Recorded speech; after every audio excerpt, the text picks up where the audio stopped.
Hello everyone, welcome back to our channel Sifat Canada.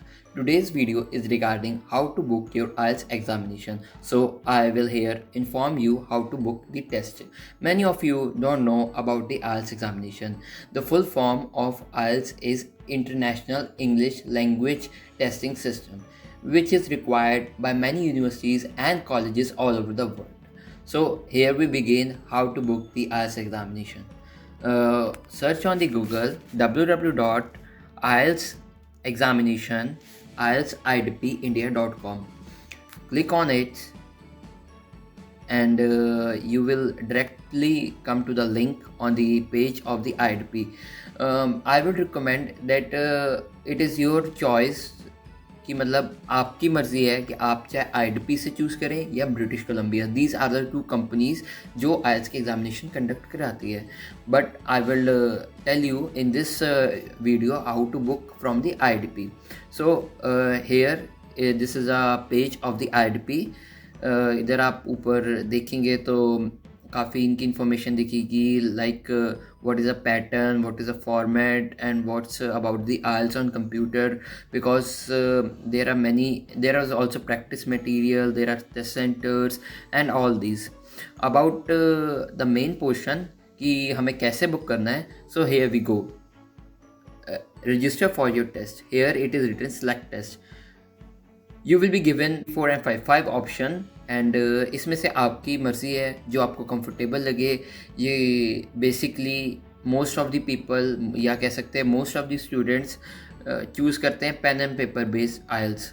But due to the COVID the immigration is also the university and colleges also prefer कर रहे हैं computer delivered IELTS which is almost equivalent to pen and paper based और an offline IELTS examination.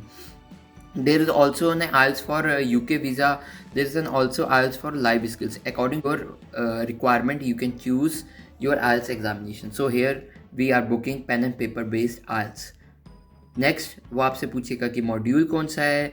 अब जैसे कि students जा रहे हैं तो उनके लिए एकेडमिक होता है, और जो लोग पीएनपी में या एक्सप्रेस एंट्री में फ़ाइल करते हैं अपना वीज़ा तो उनके लिए जनरल ट्रेनिंग होता है.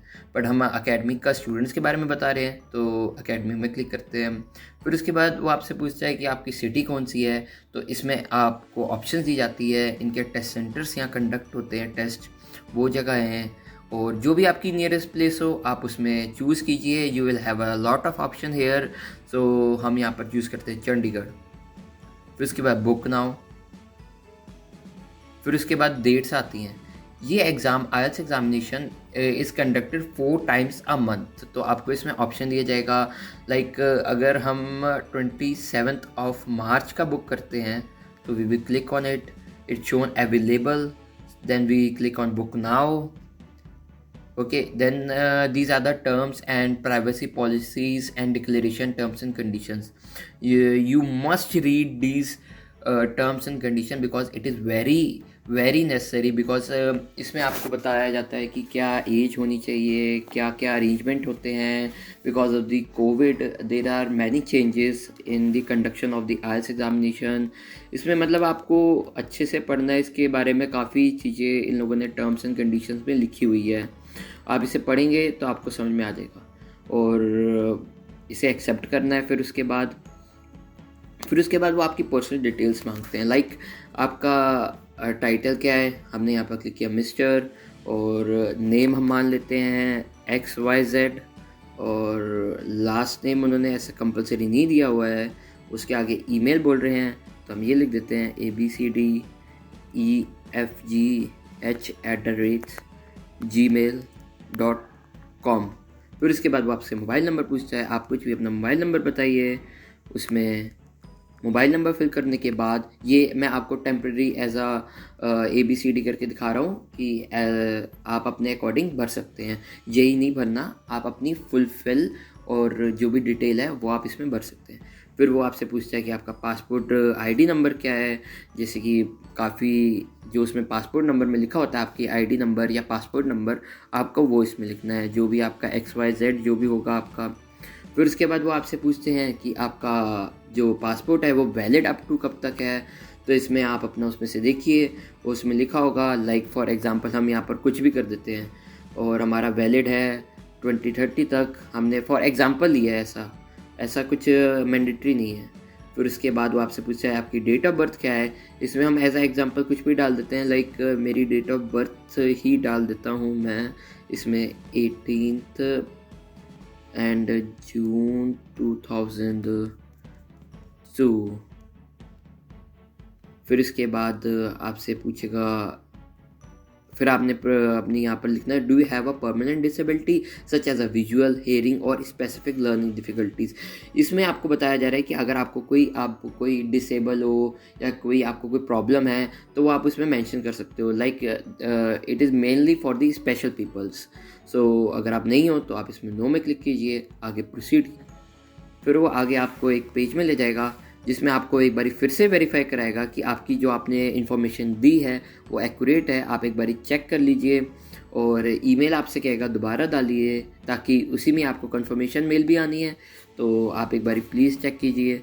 तो आपने यहाँ पर abcdefgh@gmail.com।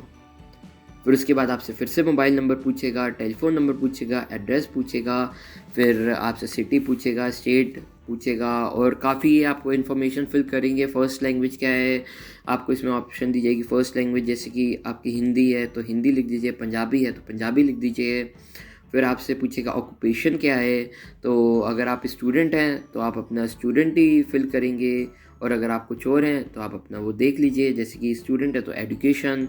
फिर आपसे पूछेगा कि आपका ऑक्यूपेशन का लेवल क्या है, तो आपने इसमें लिख देना स्टूडेंट। उसके बाद वो आपसे पूछेंगे why are you taking the test, तो इसमें जो बच्चे वीज़ा के लिए लगा रहे हैं तो वो लिखेंगे फॉर इमिग्रेशन, और इसमें काफ़ी ऑप्शंस हैं, उसके अकॉर्डिंग आप देख सकते हैं। मैं स्टूडेंट्स के लिए बना रहा हूँ तो मैं इमिग्रेशन के लिए बोल रहा हूँ, कनाडा वीज़ा के लिए। उसके बाद वो आपसे पूछेंगे which country are you applying to, intending to go. ये काफ़ी लोग समझते हैं कि हम ऑस्ट्रेलिया का भर देंगे या इधर का भर देंगे, पर उनका पर्पस कनाडा जाना होता है या ऑस्ट्रेलिया पर्पस होता है और वो दूसरी कंट्री फिल करते हैं। इससे कुछ आपके हेल्थ में इफेक्ट नहीं आता। आप जिस कंट्री में जा रहे हैं आप वही लिखिए, जैसे कि कनाडा इज़ मोस्ट पॉपुलर तो आप कनाडा ही लिख दीजिए। अगर आपको ऑस्ट्रेलिया जाना है तो आप ऑस्ट्रेलिया लिख दीजिए। फिर आपसे पूछते हैं what level of education have you completed. फिर उसमें आपका एजुकेशन देख लीजिए, जैसे कि सेकेंडरी 16 to 19 ईयर्स। फिर उसके बाद वो आपसे पूछता है how many years have you been studying English. तो आप बोल सकते हैं, अगर आप कॉन्वेंट से ही हैं तो आप बता सकते हैं कि 9 और मोर।